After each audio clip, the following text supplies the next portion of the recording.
সুপ্রিয় শিক্ষার্থীবৃন্দ, তোমাদেরকে কক্সবাজার ডিসি কলেজের পক্ষ থেকে স্বাগত জানাচ্ছি আজকের অনলাইন ক্লাসে।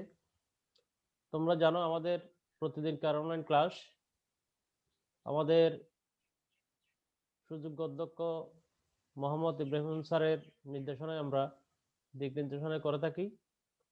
তারই ধারাবাহিকতায় আজকে তোমাদের আইসিটি বিষয়ের পঞ্চম অধ্যায়ের প্রোগ্রামিং ল্যাঙ্গুয়েজ নিয়ে আলাপ করব। তাহলে আমরা আমাদের যে মূল আলোচনা সেখানে আমরা চলে যাচ্ছি।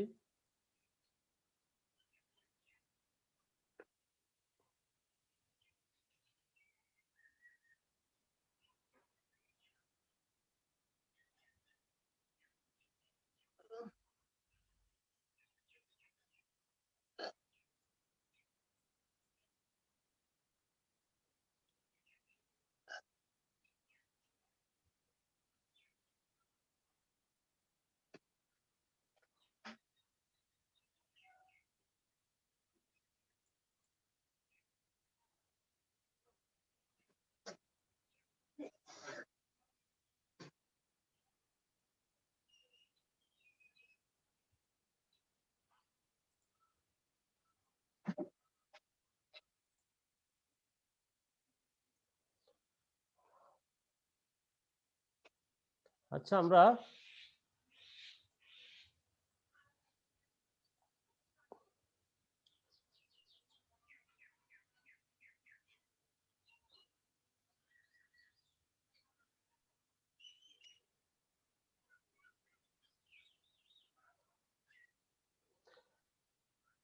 এখানে তোমাদেরকে স্বাগত জানিয়ে একটা স্লাইড গেল। এখানে আমার ইউটিউব চ্যানেলের যে নাম কক্স আইসি ডিভিশন এটা আছে। এখানে তোমরা আমাদের আমার যে লাইভ ক্লাসগুলি এখানে প্রতিদিন ক্লাস শেষে আপলোড করা হয়, তোমরা দেখবা।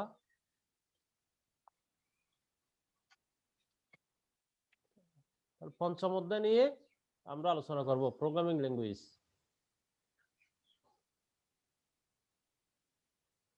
তাহলে কি আলোচনা করব? সি প্রোগ্রামিং ল্যাঙ্গুয়েজের বেসিক ধারণা। এই ক্লাসগুলি আমরা আগে করেছি, তোমাদের অনুরোধের প্রেক্ষিতে আবার একটু রিভিউ ক্লাস নিচ্ছি মূলত। তাহলে আজকে আমরা দেখব মূলত ডাটা টাইপ, তারপরে ডাটার প্রকারভেদ, ভেরিয়েবল, কনস্ট্যান্ট, সি প্রোগ্রাম শুরুর নিয়ম, main function, program body, statement, input function, output function, এই বিষয়গুলো আমরা দেখব। এর পরেরগুলি আস্তে আস্তে আস্তে আস্তে আমরা পরের ক্লাসগুলিতে আমরা দেখব। তোমরা যারা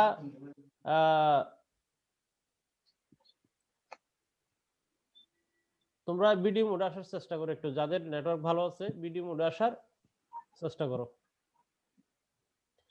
তাহলে ডাটা টাইপ বা ডাটা প্রকারভেদ, ভেরিয়েবল, এগুলি কি একটু আমরা দেখি।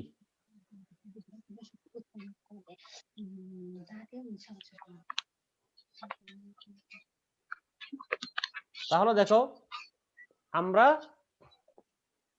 খ খ 12 35.50 @ তারপরে হচ্ছে টাকার চিহ্ন। সালমা একটু মিউট করে নাও নিজেকে। সালমা একটু মিউট করে নাও। হ্যাঁ, যারা মিউট আছে একটু মিউট করে নাও। এখন দেখো, তাহলে আমাদের প্রথম কাজ হচ্ছে সি প্রোগ্রাম যখন আমরা করব আমাদেরকে কিছু বেসিক বিষয় জানতে হবে। একটা হচ্ছে কি ডাটা। ডাটা কি আমাদেরকে চিনতে হবে। তাহলে আমরা প্রতিদিন যে সংখ্যা, বর্ণ, বিশেষ চিহ্ন এগুলি নিয়ে আমরা কাজ করি। সংখ্যা নিয়ে কাজ করি প্রতিদিন, বর্ণ নিয়ে কাজ করি, বিশেষ চিহ্নগুলি নিয়ে কাজ করি, এগুলিই মূলত আমাদের ডাটা। তাহলে মনে করো যে ক খ একটি ডাটা, বা এবিসিডি ডাটা, বা 12 35.50 এগুলিও এক প্রকার ডাটা। @ তারপরে $সাইন বা টাকা, এগুলি এক ধরনের কি, এক ধরনের, তাহারিকে একটু মিট করে নাও, এগুলি এক ধরনের কি এগুলিও এক ধরনের ডাটা। তাহলে ডাটার হ্যাঁ ডাটার বিভিন্ন রকমের প্রকারভেদ আছে। বর্ণবাচক ডাটা, সংখ্যাবাচক ডাটা। প্রধানত কয় ধরনের ডাটা? দুই ধরনের ডাটা। সরি, একটা হচ্ছে বর্ণবাচক ডাটা। বর্ণবাচক ডাটা কি? এই যে ABCD, ক খ,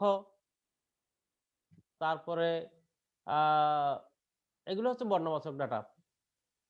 সংখ্যাবাচক ডাটা কি? যে কোনো সংখ্যা 1 2 12, তারপরে হচ্ছে 35.50 বা 50 50, এগুলি কি? এগুলিও ডাটা। এগুলো হচ্ছে বর্ণবাচক ডাটা। তাহলে প্রথমগুলো হচ্ছে সংখ্যাবাচক ডাটা, প্রথমগুলো হচ্ছে বর্ণবাচক ডাটা ক খ বা ABCD, আর পরেরগুলো হচ্ছে কি 12 35.50, এটা এগুলো হচ্ছে সংখ্যাবাচক ডাটা। এরপরে @ তারপরে টাকার চিহ্ন, এগুলো হচ্ছে বিশেষ বিশেষ ডাটা, বিশেষ ধরনের ডাটা এগুলি। তাহলে এই সবগুলি নিয়ে হচ্ছে আমাদের কি ডাটা। তাহলে ডাটাকে যখন আমরা বিভিন্ন প্রকারে ভাগ করি, এগুলি পাওয়া যায় বর্ণবাচক ডাটা, সংখ্যাবাচক ডাটা এবং বিশেষ প্রকারের ডাটা। আমরা যখন প্রোগ্রামিং করব তখন আমাদের এই বিষয়গুলি চলে আসবে। আমাকে ডাটা কি প্রথমে চিনতে হবে, ডাটা কি। তাহলে প্রোগ্রামিং করার জন্য যে সমস্ত সংখ্যা বা বর্ণ বা বিশেষ চিহ্ন আমরা ব্যবহার করব, এগুলিকে আমরা কি বলি? ডাটা বা উপাত্ত বলি। মূলত আমাদের ডাটা বা উপাত্ত নিয়েই সারা জীবন কাজ করতে হবে। আমি যেখানে যাই, যে কাজে করি, আমাকে ডাটা এবং উপাত্ত এগুলি লাগবে। ডাটা এবং উপাত্ত ছাড়া কোনো কাজ করা যাবে না। তাহলে হ্যাঁ হ্যাঁ, ডাটা আর উপাত্তের মধ্যে মূল পার্থক্যটা কি? ডাটা বা উপাত্ত, ডাটা যেটাই সেটাই তো উপাত্ত। ডাটা হচ্ছে ইংরেজি শব্দ, বাংলা হচ্ছে উপাত্ত। ডাটা ইংরেজি শব্দ আর উপাত্ত হচ্ছে বাংলা শব্দ, একই। অর্থাৎ আমি হ্যাঁ বলো। স্যার দুইটাই কি আমরা ওই যে ম্যাথে আমরা ব্যবহার করি, হ্যাঁ মানে তুমি উপাত্ত ব্যবহার? হ্যাঁ এগুলি তো মনে করো তুমি 5 যোগ 7 মনে করো যোগ করবা 5 এবং 7-এর সাথে। এখানে 5 একটি ডাটা, 7 একটি ডাটা। তাহলে এই দুইটাকে যোগ করে তুমি আরেকটা সংখ্যা পাবে, ওটাও একটা ডাটা। কথা বোঝা গেছে? তুমি মনে করো তোমার নাম, একটা ফর্ম পূরণ করবা, সেখানে লিখা আছে নাম, পিতার নাম, মাতার নাম। তো পিতার নাম, যে তোমার নাম যেখানে লিখে আছে সেখানে তোমার নাম, নিজের নাম লিখতেছো, বা পিতার নাম যেখানে লিখে আছে সেখানে তোমার পিতার নাম লিখতেছো, তোমার মাতার নাম যেখানে লিখে আছে সেখানে মাতার নাম লিখতেছো না? তাহলে তোমার নাম মনে করো তাহারিকা, তাহারিকা একটি ডাটা, তাহারিকা একটি ডাটা মনে করো। এরপরে পিতার নামের জায়গায় তোমার পিতার নাম লিখছো, তাহলে সেটি একটি ডাটা। তোমার মায়ের নামের জায়গায় তোমার মায়ের নাম লিখছো, সেটি একটি ডাটা। মনে করো তোমার রোল নাম্বার লিখছো 1, একটি ডাটা। কথা বোঝা গেছে? ডাটা কোনগুলি? হ্যাঁ, তাহলে ডাটা তুমি লিখছো রোল নাম্বার 1, একটি ডাটা, তাহলে এটা হচ্ছে ডাটা। আবার তুমি লিখছো নাম তাহারিকা আক্তার, তাহারিকা আক্তার একটি ডাটা, এটা হচ্ছে সংখ্যা বর্ণবাচক ডাটা। রোল নাম্বারটা হচ্ছে সংখ্যাবাচক ডাটা, আর তাহারিকা আক্তার এটি বর্ণবাচক ডাটা। হ্যাঁ, বর্ণবাচক ডাটা। তাহলে সংখ্যাবাচক ডাটা, বর্ণবাচক ডাটা বুঝছো তো? এরপরেও বিশেষ ডাটা কোনগুলি? @ আমরা ব্যবহার করে থাকি বিভিন্ন কাজে, এগুলিও বিশেষ প্রকারের ডাটা। এখন তাহলে আমরা প্রোগ্রাম করার সময় ডাটা কি এবং ডাটার প্রকারভেদ কি, এই বিষয়গুলি ভালোভাবে আমাদের কি জানা লাগবে। যদি না জানি তখন তো আমি সেটা ব্যবহার করতে পারবো না প্রোগ্রামিং করার সময়। কারো কোনো প্রশ্ন আছে ডাটা নিয়ে? আশা করি নাই। স্যার জি বলো। স্যার অর্থাৎ স্যার তত্ত্বের প্রতিটি অংশই ডাটা না? হ্যাঁ, তত্ত্বের প্রতিটি অংশই কি ডাটা? তথ্যের প্রতিটি অংশই ডাটা, অর্থাৎ তথ্যের ক্ষুদ্রতম একক হচ্ছে ডাটা। কথা বোঝা গেছে? তথ্যের ক্ষুদ্রতম একক ডাটা হচ্ছে এলোমেলো অবস্থায় থাকে ডাটা, ডাটার কোনো অর্থ থাকে না। কিন্তু তথ্যের কি থাকে, একটি অর্থ থাকে। মনে করো তাহারিকা আক্তার একটি নাম, কিন্তু তুমি যদি তয়কাত্তা হ র এইরকম যদি এগুলি যদি এলোমেলো অবস্থা থাকে, তাহারিকার মধ্যে যে বর্ণগুলি ব্যবহৃত হয়েছে সেগুলি যদি এলোমেলো অবস্থা থাকে, এটাকে তত্ত্ব বলা যাবে না। হ্যাঁ, আমি বাজারে যাই, আমি বাজারে যাই, এখানে একটা অর্থ আছে, এটি একটি তত্ত্ব। আমি বাজারে যাচ্ছি, সে বাজারে যাচ্ছে, এখানে একটা অর্থ আছে, কিন্তু এটা সুবিন্যস্ত হ্যাঁ সুবিন্যস্ত। ডাটা হচ্ছে ইয়া তথ্য হচ্ছে সুবিন্যস্ত, আর ডাটা হচ্ছে কি এলোমেলো একটি উপাদান। এক একটি উপাদান। ক্ষুদ্রতম তথ্যের ক্ষুদ্রতম অংশ হচ্ছে ডাটা। ক্লিয়ার? হ্যাঁ স্যার। আচ্ছা, এখন ভেরিয়েবল। ভেরিয়েবল কি? আমরা এতক্ষণ দেখলাম যে ডাটা কি, এখন আমরা আলোচনা করব ভেরিয়েবল নিয়ে। ভেরিয়েবল হচ্ছে একটি নাম। একটি নাম। ভেরিয়েবল কি? একটি নাম। মনে করো যে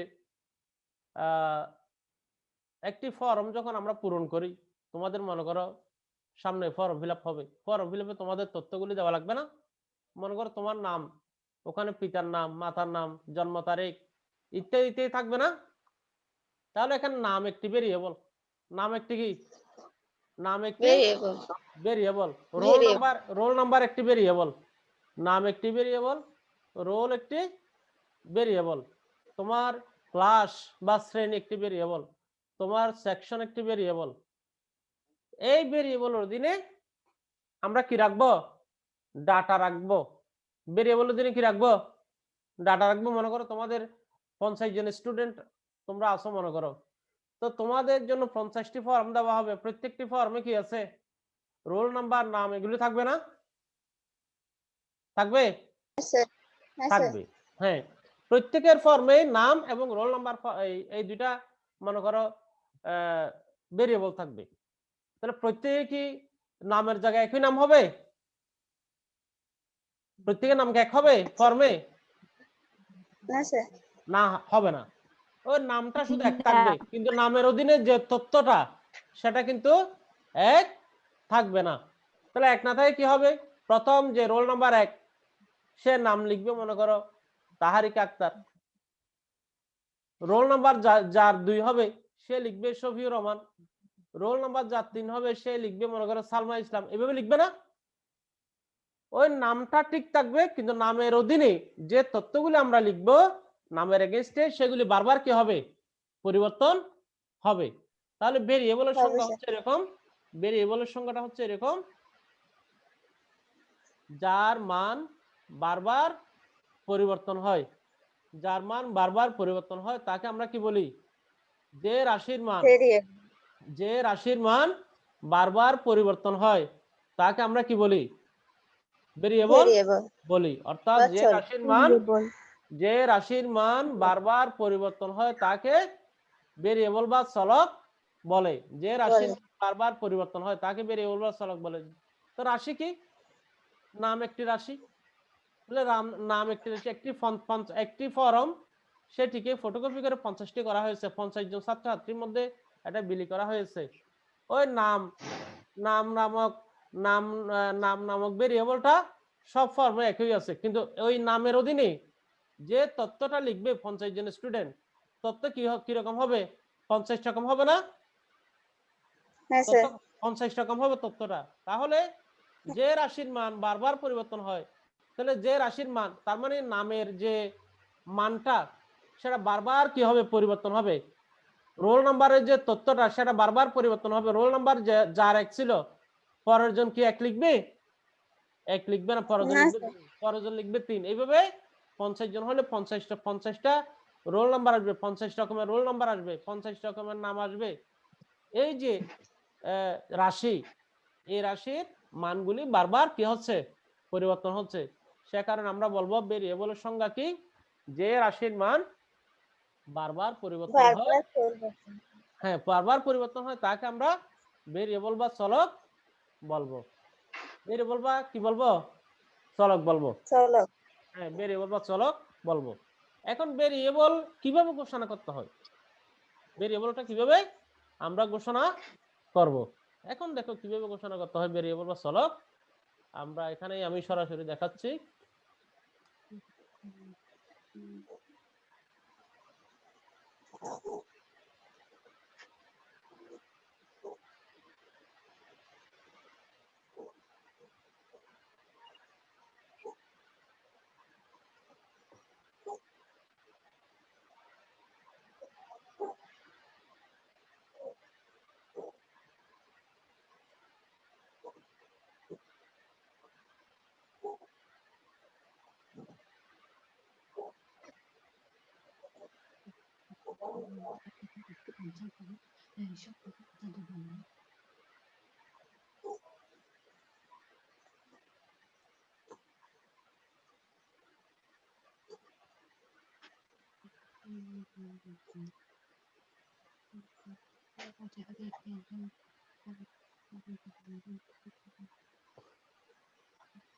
এখন দেখো, এখন আমি কি লিখছি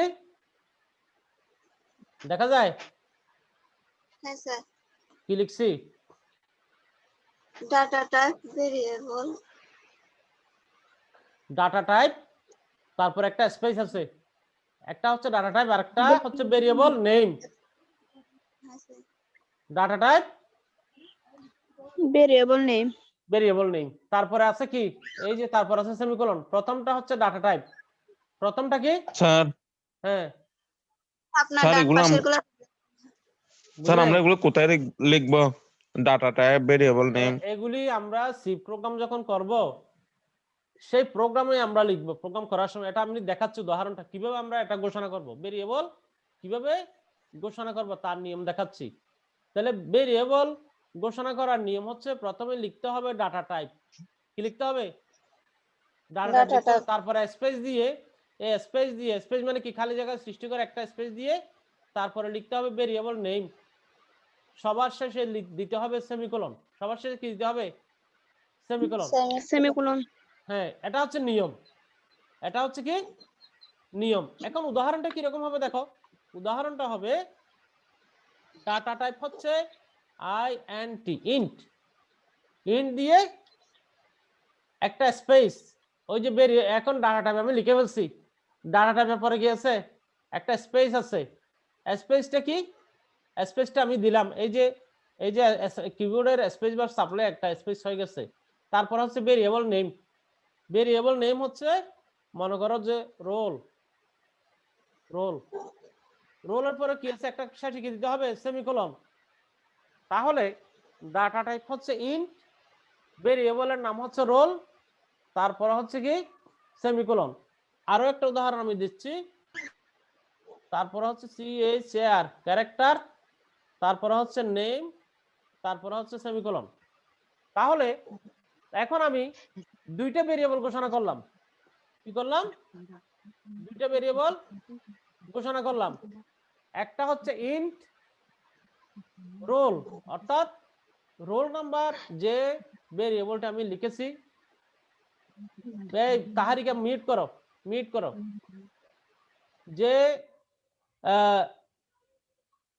ভেরিয়েবলটা আমি ঘোষণা করছি প্রথমটি, সেটি হচ্ছে ইন্টিজার টাইপের, অর্থাৎ রোল এই ভেরিয়েবলটি, এই রাশিটি, রোল নামক রাশিটি কি করবে? পূর্ণ সংখ্যার মান গ্রহণ করবে, পূর্ণ সংখ্যার। তাহলে আমি যখন রোল নাম্বার লিখব একটা ফর্মে, যখন রোল নাম্বার দেখা যাবে, রোল নাম্বারের অধীনে আমি কি দেব? রোল নাম্বারের অধীনে যে যেটি লিখবো সেটি হচ্ছে সংখ্যা। রোল নাম্বারের অধীনে আমি লিখব সংখ্যা। যেমন আমি যখন রোল নাম্বার দেখবো, আমি এখন লিখবো এরকম roll equal to, roll equal to কত? 12। উদাহরণ হচ্ছে এটা, এটা হচ্ছে ভেরিয়েবল ঘোষণা করেছি, এটা ভেরিয়েবল ঘোষণা করেছি আর এটা ভেরিয়েবলের মান নিয়েছি। তাহলে প্রথমটি হচ্ছে ভেরিয়েবল ঘোষণা করেছি, একটি ভেরিয়েবল ঘোষণা করছি কি রোল। ইন্ট রোল, অর্থাৎ ইন্ট মানে হচ্ছে ইন্টিজার। ইন্ট অর্থ হচ্ছে কি ইন্টিজার, অর্থাৎ এই রোল নাম্বারের জন্য আমি পূর্ণ সংখ্যার মান নেব। ইন্টিজার মানে কি? পূর্ণ সংখ্যা। ইন্টিজার শব্দের অর্থ হচ্ছে পূর্ণ সংখ্যা। তাহলে রোল নাম্বার, রোল নামক যে ভেরিয়েবলটি আমি ঘোষণা করেছি তার মান, যে তার জন্য যে মানটা নেব সেটি হবে কি পূর্ণ সংখ্যার মান। তাহলে এক্সাম্পল আমি নিলাম কি রোল ইকুয়াল টু 12, তার মানে কি রোল নাম্বারের জন্য আমি যে সংখ্যা মানটি নিয়েছি সেটি হবে পূর্ণ সংখ্যা, অথবা আমি এটাকে 101 দিতে পারি। এটিও রোল নাম্বার 101, আরেকজন স্টুডেন্টের রোল নাম্বার 101, সেটিও হবে কি পূর্ণ সংখ্যা। তাহলে আমি ভেরিয়েবল ঘোষণা করেছি কি ইন্ট রোল সেমিকোলন। এটার এই অনুসারে আমি প্রথমে ডাটা টাইপ দিয়েছি ইন্টিজার, অর্থাৎ ইন্ট সংখ্যা হচ্ছে ইন্ট, তারপর একটা স্পেস দিয়েছি, তারপর রোল নাম্বার, একটি ভেরিয়েবলের নাম দিয়েছি, ভেরিয়েবলের নাম হচ্ছে রোল নাম্বার। এই রোল নাম্বার নামক ভেরিয়েবলটি কোন ধরনের মান গ্রহণ করবে? পূর্ণ সংখ্যার মান গ্রহণ করবে, পূর্ণ সংখ্যার মান গ্রহণ করবে। তাহলে আমি এক্সাম্পল দিয়ে দিয়েছি। এখন আমার পরবর্তী ভেরিয়েবল কি? আমার পরবর্তী ভেরিয়েবল হচ্ছে নেম। পরবর্তী ভেরিয়েবল কি? পরবর্তী ভেরিয়েবল হচ্ছে নেম। পরবর্তী ভেরিয়েবল হচ্ছে নেম। এখন এই নেমটা হচ্ছে কি? এই নেম নামক ভেরিয়েবলটা, এটার ডাটা টাইপ হচ্ছে ক্যারেক্টার। ক্যারেক্টার মানে বর্ণবাচক ডাটা গ্রহণ করবে। এই নেমটা বর্ণবাচক ডাটা নেবে। ক্যারেক্টার মানে বর্ণ, ক্যারেক্টার, অ্যালফাবেট, লেটার, এগুলির অর্থ হচ্ছে কি বর্ণ। তাহলে নেম নামক যে ভেরিয়েবলটা আমি নিয়েছি, এর অধীনে আমি বর্ণবাচক ডাটা দিতে পারবো। অর্থাৎ নাম যখন আসবে, নামের জন্য তো আমি সংখ্যা লিখবো না, নামের জন্য লিখবো বর্ণ। তাহলে এক্সাম্পল কি হবে? NAME equal to name equal to আমি দেব কি দেব? আমি দেব যে তাহারিকা আক্তার, তাহারিকা আক্তার। তাহলে আমি ভেরিয়েবল ঘোষণা করলাম এইভাবে, এটা একটা ভেরিয়েবল ঘোষণা করলাম, এখানে আরেকটা ভেরিয়েবল ঘোষণা করলাম। হ্যাঁ, তাহলে ভেরিয়েবলের মান, ভেরিয়েবলের জন্য মান নিলাম কিভাবে? এরকম ভাবে ভেরিয়েবলের মান নিলাম, এখানেও এইভাবে ভেরিয়েবলের মান নিয়েছি। এখন আমরা যখন প্রোগ্রামিং এ যাব, ভেরিয়েবল কিভাবে ঘোষণা করতে হবে সেটা যদি তুমি যদি না জানো, তখন ভেরিয়েবল ঘোষণা করতে তুমি পারবা না। তাহলে ভেরিয়েবল ঘোষণা কিভাবে করতে হয়? প্রথমে ডাটা টাইপ দিতে হবে, তারপরে ভেরিয়েবলের নাম দিতে হবে, তারপরে সেমিকোলন দিতে হবে, এবং যে ভেরিয়েবলটা আমরা নেব তার অধীনে মান দিতে হবে। মনে করো রোলের জন্য আমি একটা মান নিয়েছি 101, তাহলে ওই যে রোলটা কোন ধরনের মান গ্রহণ করবে সেটা তার ডাটা টাইপ থেকে প্রকাশ পায়। তাহলে এই রোলের ডাটা টাইপ হচ্ছে ইন্ট, অর্থাৎ এই রোলের জন্য মান দিতে হবে পূর্ণ সংখ্যার ডাটা। ইন্ট মানে হচ্ছে ইন্টিজার নাম্বার, তাহলে এটা হচ্ছে একটা ইন্টিজার নাম্বার, 101 একটি ইন্টিজার নাম্বার। আবার ক্যারেক্টার, এখানে ক্যারেক্টার হচ্ছে একটি ডাটা টাইপ। এই ক্যারেক্টার নিয়েছে কার জন্য? নেমের জন্য। তার মানে কি নেম নামক যে ভেরিয়েবল, তার জন্য মান নিতে হলে আমাকে ক্যারেক্টার টাইপের মান নিতে হবে। ক্যারেক্টার মানে বর্ণবাচক ডাটা। তাহলে এই যে নেমের জন্য এখানে আমি যে মানটা নিয়েছি তাহারিকা আক্তার, এখানে সবগুলি বর্ণ, এখানে কোনো সংখ্যা নাই। তাহলে নেমের জন্য আমি নিয়েছি বর্ণবাচক ডাটা, আর রোলের জন্য নিয়েছি আমি সংখ্যাবাচক ডাটা। এই বর্ণবাচক ডাটা নেব, কোন ভেরিয়েবলের জন্য বর্ণবাচক ডাটা নেব, কোন ভেরিয়েবলের জন্য ক্যারেক্টার টাইপের ডাটা নেব, কোন ভেরিয়েবলের জন্য আমি ফ্লোটিং পয়েন্ট ডাটা নেব বা দশমিক মান নেব, সেটি বোঝা যাবে তার জন্য যে ডাটা টাইপ ঘোষণা করা হবে সেটির মাধ্যমে। হ্যালো, তোমরা কি আছো? জি স্যার। তাহলে বুঝছো তোমরা ভেরিয়েবল কিভাবে ঘোষণা করতে হয়? হ্যাঁ স্যার। তাহলে আজকে আমরা আমাদের ক্লাসের শেষ পর্যায়ে চলে এসেছি। আজকে আর ক্লাস দীর্ঘায়িত করব না। আমাদের আজকের যে মূল আলোচনার বিষয় ছিল ডাটা কি, ডাটার প্রকারভেদ আমরা জানলাম, ভেরিয়েবল কি, ভেরিয়েবলের প্রকারভেদ আমরা জানলাম, এবং এখানে যে ডাটার যে টাইপ, ডাটা টাইপের যে ডাটা টাইপ যে বিভিন্ন প্রকার আছে, এই যে পূর্ণ সংখ্যার ডাটা টাইপ, বর্ণবাচক ডাটা টাইপ, তারপর হচ্ছে দশমিক ডাটা টাইপ। দশমিক ডাটা টাইপ কোনগুলি? 5.50 এটা একটি দশমিক সংখ্যা। ভগ্নাংশকৃত গুণন। হ্যাঁ, ওটা হচ্ছে ফ্লোটিং পয়েন্ট ডাটা টাইপ, ফ্লট। এটার জন্য আমরা কি লিখবো? ওটার জন্য আমরা লিখবো যে ফ্লট, FLOAT, ফ্লট। ফ্লট মনে করো যে আমি কি দিতে পারি? জিপিএ যখন আমরা বলবো গ্রেড পয়েন্ট এভারেজ, তখন আমাদের জিপিএ এর জন্য আমি কি নেব? মনে করো কোন একজন স্টুডেন্টের জিপিএ লিখতে হবে, তখন জিপিএ আমরা লিখি কি 5.00, তাহলে 5.00 লিখলাম, সে জিপিএ কত হয়েছে? স্যার ফ্লোট মানে কি? ফ্লট মানে দশমিক, ফ্লোটিং পয়েন্ট মানে দশমিক সংখ্যা। যদি কোনো জি স্যার। ভেরিয়েবলের মান দশমিক সংখ্যা নিতে হয়, কোনো ভেরিয়েবলের মান, তখন আমার ফ্লোটিং পয়েন্ট টাইপ দিতে হবে। কথা বোঝা গেছে? তাহলে এই বিষয়গুলি আমাকে ক্লিয়ার থাকতে হবে আগে। আমি যদি ক্লিয়ার না থাকি, আমি প্রোগ্রামিং লেখার সময় কি লিখবো আমি, সেই বিষয়টা আমাকে চিন্তা ভাবনা করে ভেরিয়েবল ঘোষণা করতে হয়, ডাটা টাইপ ঘোষণা করতে হয়। তাহলে তোমাদেরকে আজকে এখানেই ক্লাসটা আমি শেষ করতে যাচ্ছি। কারো যদি কোনো প্রশ্ন থাকে করতে পারো। কারো কোনো প্রশ্ন আছে? হ্যাঁ, না স্যার। না নাই। তাহলে ধন্যবাদ সবাইকে আজকের ক্লাসে থাকার জন্য। ভালো থাকবে সবাই। ওকে, আসসালামু আলাইকুম। ওয়ালাইকুম আসসালাম। আসসালামু আলাইকুম।